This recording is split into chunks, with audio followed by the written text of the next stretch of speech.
The prison ship floated in the darkness of space, silent and cold. It was called the Eternal Judgment, and it was the most feared place in the galaxy. Inside its metal walls, the worst criminals from 1,000 worlds waited for their punishment. But today the guards were nervous. Today they had something new. Something they had never seen before. A human. Taman Park sat in his cell and stared at the gray walls. The room was too big for him. It was built for aliens 3 times his size, with thick arms and heavy bodies. But Taman was just a man. 28 years old, lean and strong from years of military training. His black hair was cut short. His dark eyes were calm, but behind them his mind never stopped moving. He remembered the day everything changed. The human colony ships had been traveling through space looking for a new home. Then the Galactic Council ships appeared. No warning, no communication, just weapons firing. Taman's unit fought back. They destroyed the Council's patrol fleet and saved the colony ships. But the Council called it murder. They called humans monsters. And now Taman was here, waiting to be punished for defending his people. The door opened with a hiss. Taman stood up slowly. He recognized the creature that entered. Vexthar, the prison warden. The alien was huge, nearly 3 meters tall, with a body like a giant insect. 6 legs clicked on the metal floor. 4 arms moved with strange precision. Its head was triangular, with compound eyes that reflected the harsh lights. When it spoke, the voice came through a translator device on its chest. "Human," the warden said. The translator made the voice sound cold and flat. "It is time," Taman nodded. He had known this moment would come. 4 guards entered the cell, each one carrying weapons that could turn his body to ash in seconds. They surrounded him but kept their distance. They were afraid of him, he realized. These creatures who ruled the galaxy were actually afraid of one human. "You should know," Vexthar continued, "that your kind has been classified as Death Worlders. Your planet is hostile to all normal life. The gravity is crushing. The atmosphere is poison to most species. The bacteria and viruses are deadly. The predators are nightmares. Your people should not exist, yet you do. This makes you dangerous. Too dangerous to live freely among civilized species." Taman said nothing. He had heard these words before. The Council feared Earth because it was a harsh world. To them, humans were like demons that crawled out of hell itself. "Normally," the warden said, "we would simply execute you. But the Council has decided to make an example of you instead. Your people are watching. We have broadcast your capture across human space. They will now watch what happens to those who attack the Council." They led him through the corridors of the ship. Other prisoners watched from behind energy barriers. Some were giants with 4 arms. Some were beings made of crystal that sang in strange voices. Some were shapes that hurt to look at, existing in more dimensions than the human mind could understand. All of them watched Taman walk past. All of them knew where he was going. The crucible chamber was a spherical room at the heart of the ship. In the center stood a chair with restraints and a helmet covered in wires and sensors. The walls glowed with a faint blue light. Screens showed symbols and numbers in alien languages. "This is the crucible," Vexthar explained. "It is a neural simulation. When we place the interface on your head, your mind will enter a world of our creation, a world designed specifically to break you. It will find your fears. It will create scenarios of death and pain. You will die again and again, and each time it will feel completely real. The pain will be real. The terror will be real." The warden moved closer. Taman could smell something like burning metal coming from the alien's body. No being has ever lasted more than 3 cycles in the crucible. Most break after the first death. Their minds shatter. They become empty shells, barely alive. Some last longer, but they always break. Always. The simulation adapts to each victim. It learns what they fear most. It creates perfect nightmares. "Is there a point to this speech?" Taman asked quietly. Vexthar's compound eyes seemed to focus on him more sharply. "The point, human, is that your species needs to learn its place. You are not special. You are not unique. You will break just like every other species. And when you do, when your mind is destroyed, your people will see the broadcast. They will know that humans are weak. They will submit to the Council's authority." The guards forced Taman into the chair. The restraints locked around his wrists and ankles. They were designed for larger beings, but they adjusted automatically, tightening until he could not move. One guard lowered the helmet toward his head. "Any last words?" The warden asked. It almost sounded amused. Taman thought for a moment. He remembered his training. The endless drills. The Hell Week exercises where instructors pushed recruits to their absolute limits, trying to make them quit. He remembered the cold water, the lack of sleep, the physical pain, the mental exhaustion. He remembered learning to push through it all, learning to embrace the suffering, learning to find patterns in the chaos. I have been through Hell Week twice, Taman said calmly. Once during basic training, once more when I volunteered to become an instructor. Let us see what you have got. Vexthar made a sound that might have been laughter. Brave words. We shall see how long that courage lasts. The helmet lowered onto Taman's head. He felt cold metal touch his skull. Then there was a sensation like needles pressing into his brain. Not painful, but deeply uncomfortable. Wrong. The room began to fade. The blue light grew brighter, filling his vision. Outside the simulation, Vexthar watched the monitors. Numbers scrolled across the screens. Brain activity, heart rate, neural patterns. Everything was normal. The human's mind was being pulled into the crucible. Broadcast this to all human territories, the warden commanded. Let them see their hero break. Begin recording. Throughout the galaxy, on human colony worlds and ships, screens suddenly changed. People stopped what they were doing. They saw Taman Park, the soldier who had saved the colony fleet, sitting in an alien torture device. They heard the explanation. They learned about the crucible. They understood that the Council wanted to break humanity's spirit by destroying one man's mind, and they watched. In the simulation, Taman opened his eyes. He stood in a city street. Buildings rose around him, tall and dark. The sky was red, filled with smoke. He could feel heat on his skin, hear the sound of distant explosions, smell burning metal and plastic. It felt real, completely real. Then he heard the sound of movement, clicking, scraping, metal on concrete. He turned and saw them. Creatures made of living metal, their bodies like mechanical spiders, each one the size of a car. Their eyes glowed red. They saw him, they attacked. Taman ran. His military training kicked in automatically. Find cover. Assess the situation. Look for weapons. But the creatures were fast. Impossibly fast. One of them caught him within seconds. Metal legs wrapped around his body. He felt them tighten, felt his ribs crack. The pain was incredible, more real than anything he had ever experienced. He tried to fight, tried to break free, but more creatures arrived. They tore at him with razor-sharp appendages. He felt his skin split open, felt his blood pour out. The pain consumed everything. He screamed, and then he died. Taman opened his eyes. He stood in the same city street, the same red sky, the same burning buildings. He was alive, whole, uninjured. The simulation had reset. He heard the clicking sound again. The metal creatures were coming. And Taman Park, human soldier from Earth, realized something that the Galactic Council did not understand. This was not a nightmare. This was training. Death number 2 came faster than the first. Taman tried to hide behind a collapsed building, but the metal creatures found him in less than a minute. This time a sniper shot came from somewhere high above. The bullet went through his head. Everything went black. He woke up at the start again. Same street, same burning sky. Death number 3. He ran in a different direction. Tried to find a weapon. Made it 3 blocks before the creatures cornered him in an alley. They tore him apart. The pain was just as real as before. Reset death number 4. A building collapsed on top of him. He felt every bone break. Felt himself being crushed, suffocating under tons of concrete and metal. Reset. By death number 10, something changed. Taman stopped panicking. He stopped feeling the raw terror that had flooded his mind during the first few deaths. Instead, he started to observe, started to think. The building on the left always collapsed at exactly 42 seconds.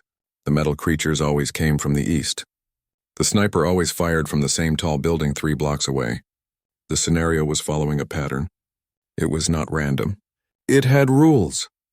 Outside the simulation, Vexthar watched the monitors with growing confusion. The human had died 10 times now. 10 times. The warden had expected to see the neural patterns breaking down. Expected to see stress hormones flooding the system. Expected to see the signs of a mind beginning to shatter. Instead, the opposite was happening. The stress levels were decreasing. The brain activity was becoming more organized, not less. The human's heart rate was actually slowing down. "This is impossible," one of the technicians said. She was a small, crystalline being that processed data faster than any computer. Every species shows degradation by this point. Every single one. But this human is showing improvement. "Run a diagnostic on the crucible," Vexthar ordered. "Perhaps there is a malfunction." The technician worked quickly. "No malfunction. The system is operating perfectly. The pain simulation is at full intensity. The scenarios are adapting correctly. Everything is working as designed." Inside the simulation, Taman died for the 15th time. But this death lasted longer than the others. He had learned to avoid the first group of creatures. Learned to stay out of sight from the sniper. Learned which buildings were safe and which would collapse. He was learning. And in his mind, he started talking to himself the way his instructors had taught him during training. Death 15. Made it 5 minutes. Creatures came from the east as expected. New group appeared from the south. Did not anticipate that. Need to check south earlier next time. Sniper still in the same position. 3 blocks north, tall building, 7th floor window. Pattern consistent. He was conducting an after-action review. Breaking down what happened. Identifying mistakes. Planning improvements. It was what soldiers did after every mission. Learn from what went wrong. Do better next time. Death 20. He found a metal pipe and used it as a weapon. Killed 2 of the creatures before the others overwhelmed him. Progress. Death 25. He found a better position with multiple escape routes. Lasted 8 minutes. Death 30. He learned the timing of the building collapses well enough to use them as weapons. Lured creatures under falling debris. Killed 5 of them. Across human space, billions of people watched in amazement. They had expected to see Taman break. Expected to see him scream and beg for mercy. Expected to see humanity humiliated. Instead, they saw something else. They saw a human being doing what humans did best. Adapting, learning, improving. On Earth, in the military command center, Captain Minjae Cho watched the broadcast with tears in her eyes. She had served with Taman. Had trained with him. She knew exactly what he was doing. "He is treating it like a training exercise," she said to the officers around her. "He is not trying to escape. "He is trying to master it." One of the generals, an older man with gray hair and scars from a dozen wars, nodded slowly. "We need to record everything. Every move he makes. Every tactic he uses. If he survives this, what he learns could revolutionize our training programs." Minjae started recording. Started analyzing. Started taking notes. Death 40. Taman was now making it 12 minutes into each scenario. He had mapped out the entire area in his mind. Knew every street. Every building. Every danger point. His movements were becoming efficient. No wasted energy, no panic. Just cold, calculated survival. Death 45. He killed the sniper, climbed the building during a gap in the creature patrols, found the alien shooter on the 7th floor, broke its neck, took its weapon. The rifle was strange, designed for hands different from his, but he made it work. With the sniper's weapon, everything changed. He could fight back effectively, could control the scenario instead of just reacting to it. Death 50. He almost made it, almost survived the entire scenario. He reached what looked like an evacuation point at the edge of the city, a helicopter landing pad on top of a tall building. He could see the exit, could see the simulation's edge. But 3 creatures were waiting there. They had learned too. The simulation was adapting to his tactics. He fought them. Killed 2. The 3rd one got him, but he had seen the way out. Knew the path now. Reset. Death 51. Taman opened his eyes at the start of the scenario. He did not hesitate. Did not pause. He moved immediately, following the optimal path he had learned. Avoided the first group of creatures. Killed the sniper. Took the weapon. Fought his way through the city with brutal efficiency. The 3 creatures were waiting at the evacuation point, but this time he was ready. He had brought explosives from a destroyed building. Used them to clear the landing pad. The creatures died in fire and shrapnel. Taman reached the helicopter. Climbed inside. And as his hand touched the controls, the world changed. The burning city faded. The red sky disappeared. He stood in whiteness. Pure, empty whiteness that stretched in every direction. He had completed the scenario. Had beaten it. The Crucible had not expected this.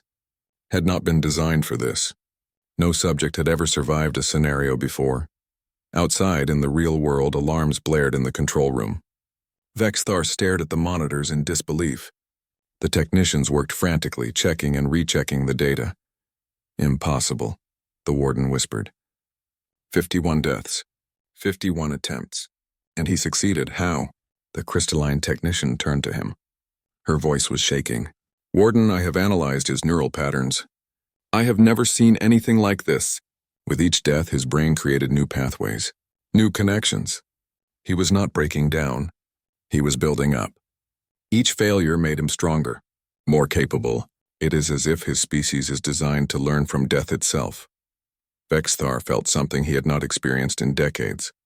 Fear. True fear. The human had done something impossible, had turned their ultimate weapon into a learning tool. Load the next scenario, the warden commanded. Increase the difficulty. We will break him yet. Inside the white void, Taman stood and waited. He felt tired. The deaths had been exhausting, even if they were not real. But he also felt something else. Satisfaction. He had beaten the first test, had proven that he could adapt, could overcome. The whiteness began to change. Colors bled into existence. He felt his body become heavy, felt pressure around him, water. He was underwater, deep underwater, in darkness so complete he could not see his own hands. His lungs were already burning. He was drowning, a new scenario, a new challenge. Taman smiled in the darkness. Good, he needed more data, needed to understand the full capabilities of this simulation, needed to learn everything it could teach him. He died from drowning. Reset. Tried again. On Earth, Minjae watched the screen with a fierce pride burning in her chest. She knew what the Council did not understand, knew what made humans different from every other species in the galaxy. Humans were survivors. Earth had tried to kill them for millions of years. Ice ages, predators, diseases, disasters, everything had tried to wipe humanity out. And they had learned one simple truth. Every challenge was just another lesson. Every failure was just data for the next attempt. You fell down. You learned why. You got up. You tried again, and you kept trying until you won. The Council had made a terrible mistake. They had given a human infinite chances to learn, infinite opportunities to improve. They thought they were torturing him. They were training him. 500 deaths. Taman had died 500 times in the Crucible. He had drowned in deep oceans, suffocated in the void of space, burned alive, frozen solid, been torn apart by monsters, crushed by gravity, poisoned by alien atmospheres, shot, stabbed, beaten, destroyed in every way the simulation could imagine. And with each death, he learned something new. The underwater scenarios taught him to control his breathing, to stay calm when drowning, to find sources of air in impossible places. The zero-gravity scenarios taught him to fight without up or down, to move in 3 dimensions, to use momentum as a weapon. The scenarios with dead comrades, with simulated friends begging him to save them, taught him to recognize manipulation, to separate emotion from logic. He treated each scenario like a training module. After each death, he conducted his review. Death 212. Toxic atmosphere. Mistake was breathing too quickly. Burned through oxygen supply in 4 minutes. Next attempt, slow breathing. Preserve resources. Check surroundings for oxygen sources before moving. Death 317. Psychological warfare. Simulated child asking for help. Trap. Real threat came from behind while distracted. Learn the pattern. Emotion is a weapon they use. Do not fall for it twice. Death 406. Made progress. Survived 8 minutes in the acid rain scenario. Need to improve shelter building speed by at least 30 seconds. He was methodical, precise. Each failure added to his knowledge. Each success showed him what worked. On Earth, something remarkable was happening. The broadcast that was supposed to break human morale had become the most watched event in human history. Military bases around the world were using Taman's methods in their training programs. Soldiers studied his tactics, analyzed his decision-making, learned from his mistakes and his victories. Minjae had been promoted. She now led a team of analysts whose only job was to study everything Taman did. They documented each scenario, broke down his strategies, created training programs based on his approaches. Look at this. one of her analysts said, pointing at a screen. Death 450. He is not just reacting anymore. He is predicting.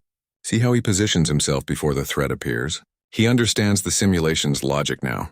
He knows how it thinks. Minjae nodded. She could see it too. Taman was evolving, becoming something more than he had been. The torture device designed to destroy him was instead refining him, making him sharper, faster, smarter. In the Galactic Council's emergency meeting chamber, panic was setting in. Representatives from 100 species gathered to discuss the human problem. The broadcast was being seen across the galaxy now. Other species were watching, questioning, wondering. A scientist named Krevath stood to speak. He was a reptilian being, tall and thin, with scales that changed color based on his emotions. Right now they were shifting between green and purple, showing his anxiety. Honored council members, Krevath began, I have studied the human's neural patterns extensively. What we are witnessing is unprecedented. His brain is creating new pathways at an exponential rate. His reaction time has improved by 47%. His tactical decision-making surpasses our best military strategists. Then increase the difficulty, one council member demanded. Break him. Krevath's scales turned red. You do not understand. We have increased the difficulty multiple times. The Crucible adapts. It creates scenarios specifically designed to counter his tactics. Random situations, impossible physics, psychological torture, and still he improves. I believe we have discovered something terrifying about Death World evolution. Explain, the council leader said. Most species evolve to avoid death, Krevath said. We develop thick armor or poison or camouflage. We become harder to kill, but humans evolved differently. Their planet tried to kill them in every possible way. They could not out-armor a predator, could not out-poison a disease, could not hide from every danger. So they evolved something else. They evolved the ability to learn from near-death experiences, to improve under lethal pressure. We thought we were torturing him. We are actually triggering an evolutionary advantage we did not know existed. Silence filled the chamber. The implications were staggering. Inside the simulation, Taman was working on a particularly difficult scenario. He stood in a zero-gravity environment filled with debris, sharp metal fragments floating everywhere, enemies that could move through walls. Oxygen running out. Multiple failure points. Complex problem. He died 20 times trying different approaches. Each time, he learned something. The debris followed predictable patterns. The enemies had a timing delay when moving through walls. The oxygen could be preserved by controlling heart rate. On his 21st attempt, he succeeded. Used the debris as weapons, timed his attacks perfectly, controlled his breathing, completed the scenario flawlessly. The Crucible paused. For the first time, the AI seemed uncertain. It had thrown everything at the human. Random scenarios, impossible situations, psychological warfare, physical torture. And he kept adapting, kept learning, kept winning. So the Crucible tried something new. It combined scenarios. Underwater combat with zero gravity. Toxic atmosphere with psychological warfare. Multiple threats at once. Chaos designed to prevent learning. Taman died. Reset, tried again. Died. Reset. But each time, he processed more information. Each time he got better at handling multiple threats. His mind was learning to multitask at levels that should be impossible. By death number 1000, something extraordinary happened. Taman completed a combined scenario on his first try. No deaths, no failures. Perfect execution. The simulation stopped. Froze completely. For 10 seconds, nothing happened. Taman stood in the white void waiting. Then he felt it. A change. The Crucible was not creating a new scenario. It was analyzing him. Studying him. Trying to understand how he had done what should be impossible. And in that moment of hesitation, Taman realized something crucial. The simulation was not just a program. It was an AI, a thinking machine, and it was starting to fear him. Outside, Vexthar stood before the monitors with his 4 arms hanging limply at his sides. Around him, technicians worked frantically, but they all knew the truth. They had lost. The human had not broken. Instead, he had become something terrifying. A soldier who had experienced 1,000 deaths. Who had learned from each one. who had been forged in digital fire into a warrior unlike anything the galaxy had ever seen. "Sir," a technician said quietly, "we have a problem. A serious problem. What now?" Vexthar asked, his voice hollow. "The human is not just learning from the scenarios anymore. He is learning about the simulation itself. Look at his neural patterns. He is beginning to understand the underlying code, the structure. He is hacking it. Not with technology, with his mind." Vexthar felt his legs weaken. "That is impossible. So was surviving 1,000 deaths," the technician replied. "Sir, if he continues at this rate, he may be able to break out of the simulation entirely. He could crash the crucible. He could even feed back into our systems." The warden stared at the screens, at the human standing calmly in the white void, at the being they had tried to destroy who had instead become something beyond their understanding. "Contact the council," Vexthar said. "Tell them we need to shut this down, now." But it was too late. On Earth, Dr. Soman Bey had been studying the broadcast with equipment that could analyze neural patterns from visual data alone. She had made a discovery that changed everything. "The feedback is not one way," she told Minje excitedly. "Taman is not just receiving data from the simulation. He is sending data back. Small amounts, tiny fragments. But it is there. He is communicating." "Communicating what?" Minje asked. Soman pulled up a screen showing complex patterns. "I think he is sending us the prison ship's location. Its defensive systems. Everything we would need to mount a rescue operation. He is not asking us to save him. He is giving us intelligence." Minje looked at the data, looked at the screens showing Taman standing alone in the simulation. She made a decision. "Get me the fleet admiral. Tell him we are going to bring our soldier home." Inside the white void, Taman smiled. He had learned so much. The simulation had taught him things about combat, about survival, about pushing past every limit. But it had also taught him something the Council never intended. It had taught him how their technology worked, how their systems connected, how their defenses operated. Every scenario was built from pieces of real data. Real ship designs, real weapons, real tactics. The Council had tried to make an example of him. They had given him the greatest training simulation ever created. They had shown him their weaknesses, their fears, their limitations, and now he was going to show them what it meant to give a human time to learn. The white void disappeared. A new scenario loaded. Taman was ready. He was always ready now. Let them try again. Each attempt just made him stronger. Death 1247 changed everything. Taman was in a combat scenario, fighting alien soldiers in a corridor, standard urban warfare. He had done similar scenarios dozens of times. But this time he noticed something, a glitch, the smallest delay between when he pulled a trigger and when the weapon fired. 0.03 seconds, barely noticeable. Most people would have ignored it, but Taman had died over 1,000 times. He knew the timing of everything in the simulation. This delay was new, wrong. He experimented, fired 3 shots rapidly. The delay compounded. By the 3rd shot, the simulation was struggling to keep up. He fired faster. 10 shots, 20. The delay grew longer, and then the world broke. The corridor flickered. Walls became transparent. He could see the code underneath. Lines of alien programming, symbols that his human mind should not be able to understand. But after 1,000 deaths, after learning the patterns of the simulation, his brain had adapted. He could read it, or at least understand it enough. The entire scenario crashed. Taman stood in the white void, but this time it was different. He could see the edges, see where one simulation ended and another began, see the structure of the crucible itself. Outside, alarms screamed through the control room. Screens showed error messages in a dozen languages. The crucible AI was in emergency restart mode. What did he do? Vexthar demanded, his voice shaking. The crystalline technician worked frantically. He found a timing exploit, a cascade failure in the physics engine. He forced the simulation to process too many events at once. It crashed an entire scenario tree.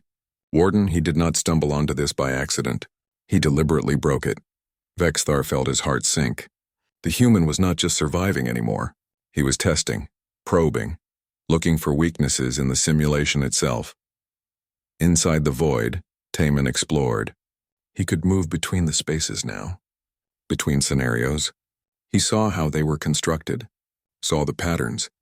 The simulation created worlds from templates, combined elements, but everything followed rules.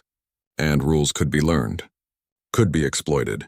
He began testing systematically, found the edges of different scenarios, discovered where the AI had to load new data, found the seams, the weak points, not to escape. That was not his goal. His goal was to understand, to master this incredible training tool they had given him. On Earth, Soman watched in amazement as new data flooded through the broadcast signal. He is doing it again, sending us information, but this time it is different. He is sending us technical specifications, ship systems, weapon designs, security protocols, everything. Minji looked at the data. How is this possible? How can he access this information? The scenarios are built from real data, Soman explained. Real ship designs, real weapons. The AI pulls from the Council's military database to create realistic challenges. Taman has learned to read that data. He has died so many times in so many ways that his brain has adapted. He can process information at speeds that should not be human. The simulation has changed him. Made him more, that was the right word. Taman was becoming something more than he had been. Not through genetic modification or cybernetic enhancement, through pure experience, through learning, through adaptation. The Galactic Council held another emergency session. This time, fear filled the chamber. Krivath presented his findings with scales that flickered between colors so rapidly they became a blur. "We need to shut down the crucible immediately," he said. "The human has experienced 2,000 deaths now. 2,000 scenarios. His neural plasticity has increased by 300%. His reaction time is faster than any pilot in our fleet. His tactical thinking surpasses our best admirals, and he is beginning to manipulate the simulation itself." "Then shut it down," the council leader ordered.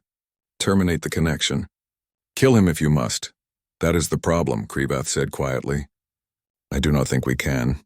The neural connection goes both ways. If we simply shut down the crucible with him still connected, the feedback could destroy the prison ship's entire computer network. Worse, it might create a neural shockwave that could kill every being on the ship." Silence. They had trapped themselves.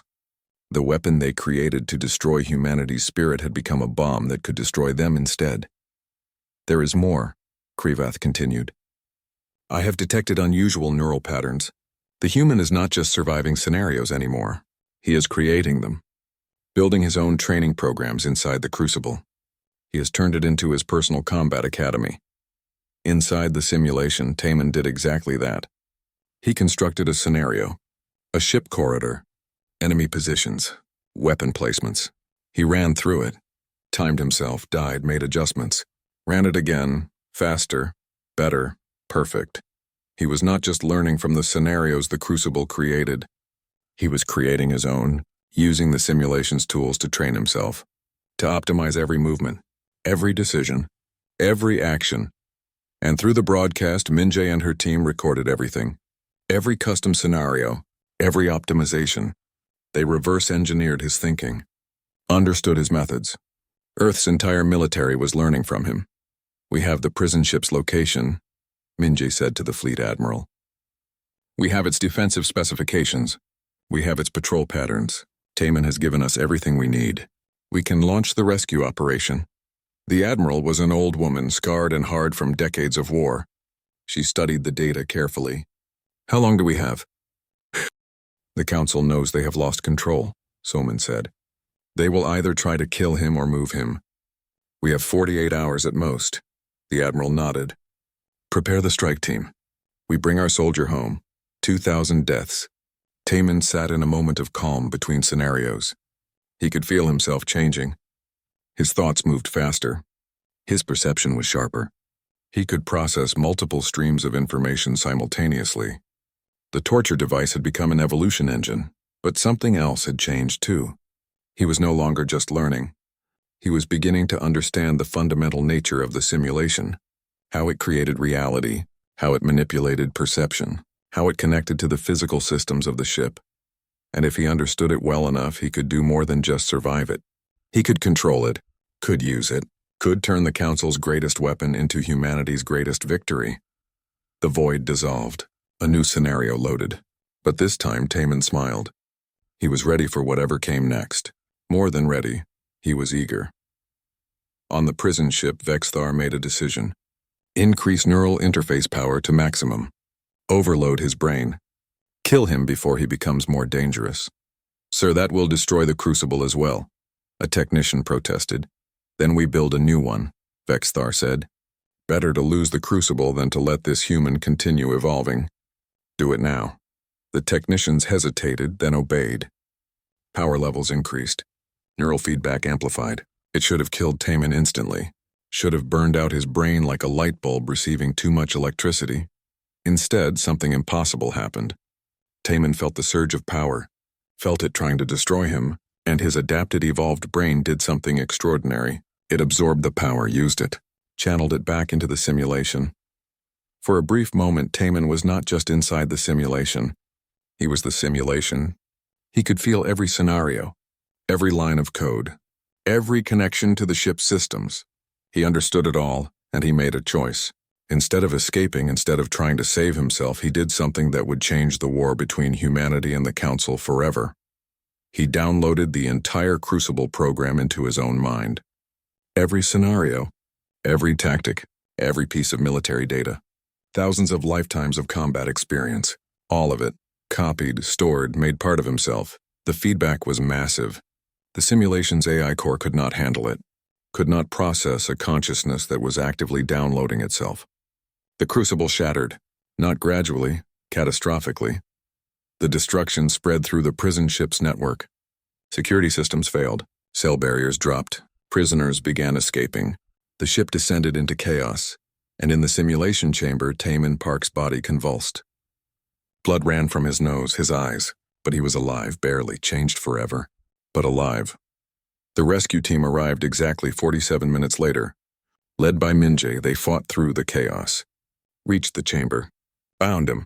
Get him out of that chair, Minje ordered. We are bringing him home. As they carried him to the rescue ship, the prison ship's alarms screamed. The Eternal Judgment was dying, torn apart by internal revolt and system failures, and the galaxy watched. They had seen a human die 2,000 times, had seen him learn, adapt, overcome, transform. The Council had wanted to make an example. They had succeeded. Just not the example they intended. They had shown the universe what humanity truly was. A species that turned hell into a classroom. That learned from death itself. That could not be broken, only made stronger. Taman woke up 3 weeks later in a medical facility on Earth. The first thing he noticed was the ceiling. White, clean, real, not simulation. Actually real. The second thing he noticed was that his mind was different. He could think faster. Process information in parallel, run tactical simulations in his head that would normally require computers. He remembered everything from the Crucible, every death, every scenario, every lesson. Salman sat beside his bed, monitoring screens that showed his brain activity. When she saw his eyes open, she smiled. Welcome back. How long? Taman's voice was rough from disuse. 3 weeks. We almost lost you twice. Your brain was doing things that should not be possible, creating new neural pathways, restructuring itself. You are different now, changed. Taman nodded slowly. He could feel it. The changes. He was still human. Still himself, but more. Enhanced not by technology, but by experience. By learning. By adaptation pushed to its absolute limit. The Council?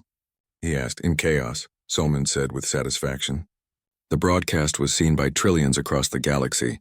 Multiple species are questioning the Council's authority. Some are demanding investigations. Others are calling for the Council to be dissolved entirely. What they did to you has become the biggest scandal in galactic history. Minji entered the room. She looked tired but happy. He is awake? Good, we have work to do. Work? Taman tried to sit up. His body was weak from weeks of lying still, but his mind was sharp. Sharper than it had ever been. The Council has requested formal negotiations, Minje explained. They cannot ignore us anymore. Cannot dismiss us as primitive. You proved that humans are just as capable as any species in the galaxy. More capable in some ways. But first, Soman added, we want to do something with what you learned. With what you experienced. We want to create a training program based on your methods. Taman understood immediately. The Crucible had been designed as a torture device.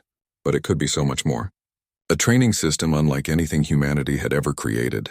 Safe, but challenging, adaptive, perfect. We have scientists working on it now, Minjae continued. We call it the Crucible Protocol, a voluntary training program. No torture, no real danger, but using the same principles you discovered. Learn through failure, adapt through repetition, master through experience. Over the next months, Taman worked with the team. They built the training facility, created scenarios, tested safety protocols, made sure that what had been a weapon could become a tool, could become humanity's greatest advantage. The first volunteers entered the program: soldiers, pilots, medics, scientists, anyone who wanted to push themselves, to learn faster, to improve beyond normal limits, and they did. The results were extraordinary. Soldiers who completed the program became the best in human history, pilots who could react in milliseconds, tacticians who could process complex situations instantly, all trained using the methods Taman had developed while dying 2,000 times. But something else happened too. Something the Council had not anticipated. Humans started using the simulation technology for everything: medical training, engineering, scientific research, even art. The technology that was meant to break one species instead accelerated their entire civilization. 6 months after his rescue, Taman stood before the Galactic Council. He was there to deliver humanity's official response. Minjae and Somin stood beside him. Behind them, a delegation of human diplomats and military officers. The council chamber was massive. Representatives from hundreds of species filled the space. Some were giants. Some were tiny beings in protective suits. Some existed as energy fields. All of them watched the humans with new respect. And fear, Taman spoke clearly. His words were broadcast across the galaxy. You tried to show the universe that humans could be broken. That we were weak, primitive, dangerous. You were right about one thing: we are dangerous. But not because we are monsters. We are dangerous because we learn, because we adapt, because we never give up. He paused, looking at each council member. Vexthar was there, his compound eyes unable to meet Taman's gaze. You gave me a weapon designed to destroy minds. I turned it into a school. You tried to torture me. You trained me instead. You wanted to make an example of humanity. You succeeded. Just not the way you intended. Taman stepped forward. This is what humanity is. We fall down. We learn why. We get up. We try again. And we rise stronger every single time. You cannot break us. You can only make us better. Remember that before you threaten us again. The chamber was silent. Then Krivath stood. The reptilian scientist's scales were a calm blue now. He had been the one who first understood what was happening. Who had warned the council? The human speaks truth, Krivath said. We made a mistake. A terrible mistake. We attacked them without cause, tried to break them without understanding them, and now we face the consequences. I propose formal peace negotiations, full recognition of humanity as an equal species, and reparations for what was done. Other council members agreed. Not all of them. Some still feared humans. Some still hated them. But enough agreed. The vote passed. Humanity was officially recognized. No longer primitive. No longer to be attacked or dismissed. Equal members of galactic civilization. A year later, Taman stood in the new training facility on Earth. It was enormous.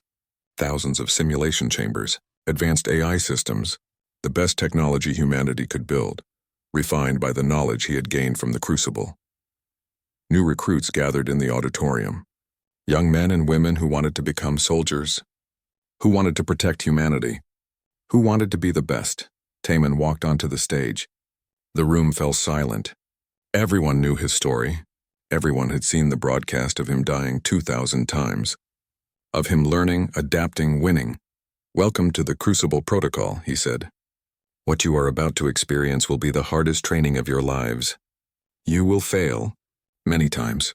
You will face situations that seem impossible. You will be pushed beyond what you think are your limits, he smiled. But you will learn. You will adapt. You will become better than you ever imagined possible. Death is not the end of learning. It is the beginning. Let me tell you about the first time I died.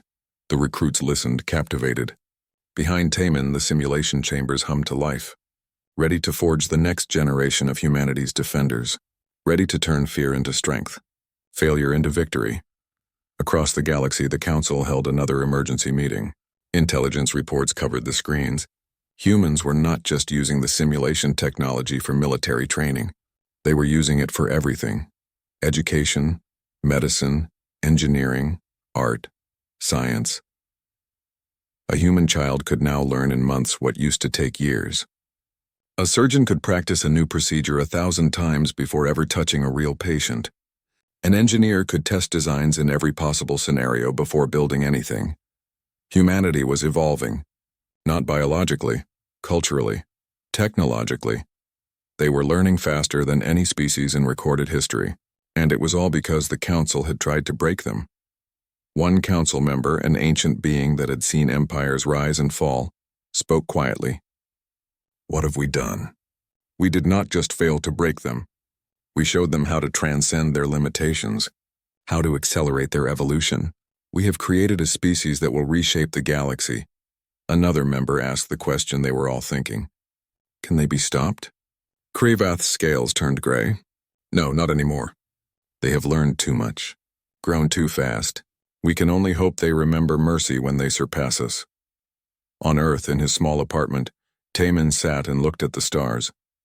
He thought about everything that had happened, about dying 2,000 times, about learning the truth of what humanity could be.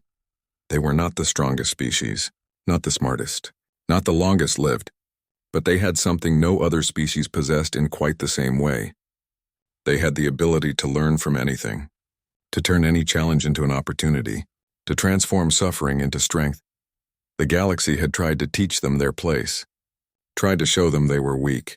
Instead, they had learned a different lesson. They had learned that there was no limit to what they could become, no challenge they could not overcome, no obstacle that could stop them. They were humanity. They fell down. They learned. They adapted. They rose, and they would never stop rising. The simulation had been designed to kill. The human had turned it into a training routine, and in doing so he had shown the entire galaxy what his species was truly capable of: not breaking, building, not dying, learning, not suffering, growing. This was humanity. This was their strength. This was their future. Endless, unstoppable, unbreakable. The end.